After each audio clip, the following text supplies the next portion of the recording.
Si tu te retrouves dans ce message, ça veut dire qu'il est pour toi. Si tu te retrouves dans une situation compliquée au travail parce qu'il y a comme un blocage avec une collaboratrice ou un collaborateur, ça m'est arrivé de tomber sur des gens qui étaient très spéciaux et qui avaient leur manière de penser, leur façon de faire, et très autoritaires, et qui veulent les choses à leur façon sans tenir compte que tu es humain et que tu as ton rythme et ta façon de faire.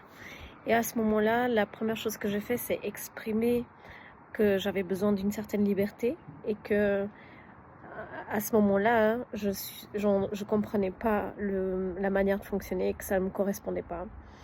Et donc j'ai exprimé mon mécontentement. Et parfois ça a marché et ça a changé. Parfois ça a insisté sur le fait il y avait une non-compréhension des deux côtés. Et le fait de prendre la personne à part et de discuter, ça change la dynamique aussi. Et des fois, ça passe pas du tout. Et à ce moment-là, j'ai fait appel en fait à la personne responsable et j'ai exprimé ce qui ne fonctionnait pas pour moi. Et les choses, elles ont changé.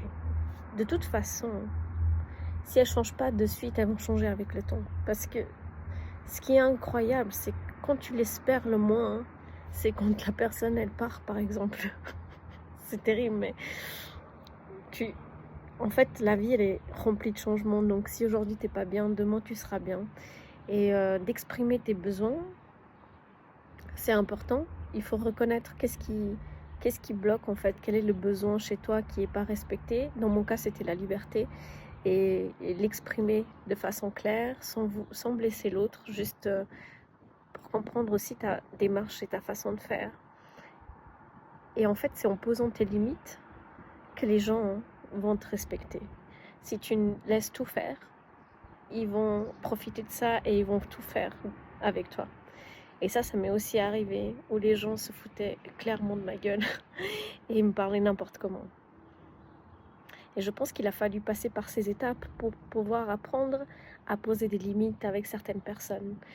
Il y a même une fois où il y a un type, assez âgé d'ailleurs, qui m'a crié littéralement dessus. Et du coup, je me suis levée et je suis partie du travail. Et j'ai dit que je ne travaillais pas dans ces conditions-là. Parce que moi, j'étais là pour travailler, pas pour me faire engueuler de manière irrespectueuse, surtout par quelqu'un qui n'a aucun droit de le faire. Et j'ai pris plus tard cette personne à part et je lui ai dit que si elle était malade, il fallait se mettre en arrêt maladie. Il fallait prendre du temps pour soi et que c'est pas en se déchargeant sur ses collègues que ça allait fonctionner. Que c'était pas une façon de faire. Donc je pense qu'il m'a fallu passer par ces étapes pour reconnaître des relations saines au travail. Je ne dis pas que tout sera toujours parfait, parce qu'il y a des fois où on est des êtres humains et puis on n'est pas forcément bien dans notre vie privée et du coup ça se reflète sur notre vie extérieure au travail. Donc il y a beaucoup de gens qui n'arrivent pas à faire la part des choses et qui se sentent submergés. Et à ce moment-là, il faut comprendre aussi qu'est-ce qui vit la personne et sans même le savoir. Donc tu dois être devin. Et oui, tu dois être devin. Et ce côté devin, c'est simple. C'est juste rendre compte que tu sais pas ce qui se passe derrière. Et que, en fait, il faut faire preuve de compassion. Et des fois, ravaler un peu sa fierté fait partie du jeu. Ça fait partie du jeu.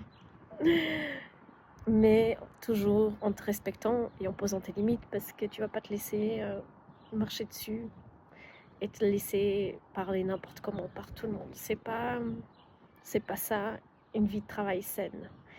Et si on ose t'insulter, alors là, ça va déjà au-delà, vraiment. Et il faut savoir dire non. Ça va le faire, tout change.